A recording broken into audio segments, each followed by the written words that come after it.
يولد ولم يكن له كفوا أحد. Which is actually called Surah Al-Ikhlas, which means the purity. It's the purity of faith.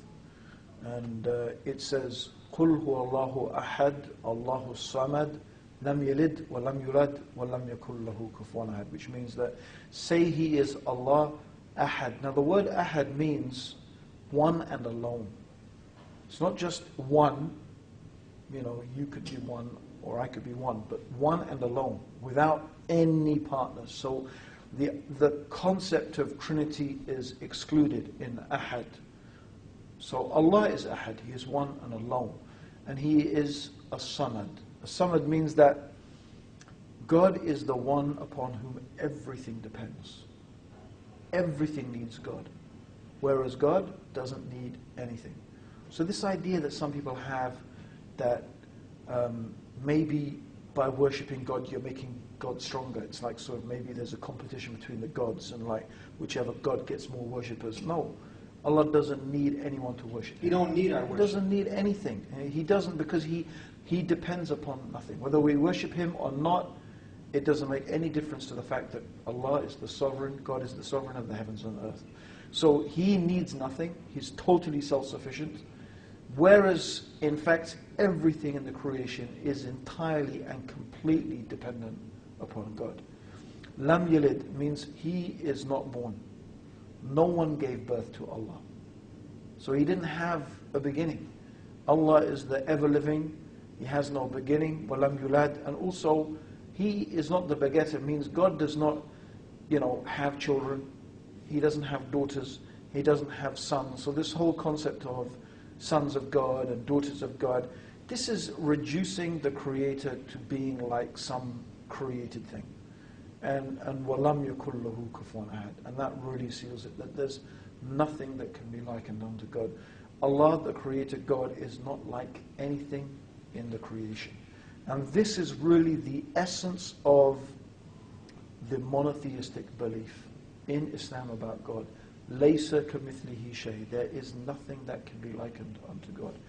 And I think really you find that a lot of religions, although they say we believe in God, but their concept of God, they've reduced Allah, they've reduced God to being almost like some created thing. In their minds, they don't really comprehend, they haven't really absorbed how great God is. And you find that in our call to prayer, when we start our ritual prayers, what is the thing that the words that we say again and again? Allahu Akbar. Allahu Akbar actually means Allah is greater. And you'd say, well, greater than what? What do you mean Allah is greater? Well, Allah is greater than anything you can imagine. Now you think about our universe. If you think about our galaxy, which is 10,000 light years across, that means if you travel for 10,000 years at the speed of light, that's how long it would take to cross our universe. Wow. And our galaxy is one of millions in the universe. The universe is what? Billions of light years across. And this universe, the Prophet said, is like a ring in the desert compared to the kursi, which means the pedestal of the chair. And the kursi is like a ring in the desert. Can you just imagine a ring thrown in the desert? It's like compared to the throne of God. So how great is God?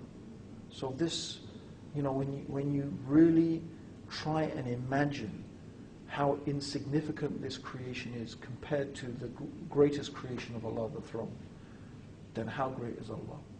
And so this idea that people have, how they've reduced Allah to being some man that breathes and eats and goes to the toilet, and they think that God is like some created thing with the weaknesses of a created thing, then they have not really understood how majestic and holy and great the Creator is. Before we go to break, did any of the prophets ever teach or preach that God was a man? Of course not. Never. How could they? Every messenger came and taught what I am talking about now. That nothing is like Allah. And you can see it in the Bible, you can see it, even the remains of the Bible. That there is nothing that can be compared to God. Those statements are there in the text. So This is the teachings of all of the messengers. Real quick, 30 seconds. You mentioned even some verses. I mean, was it Hosea that it says God is not a man? It does, that's what it says, yes. For I am God, not man. So there you go. How can a man be God? You know, the Bible itself confirms those teachings. The first commandment.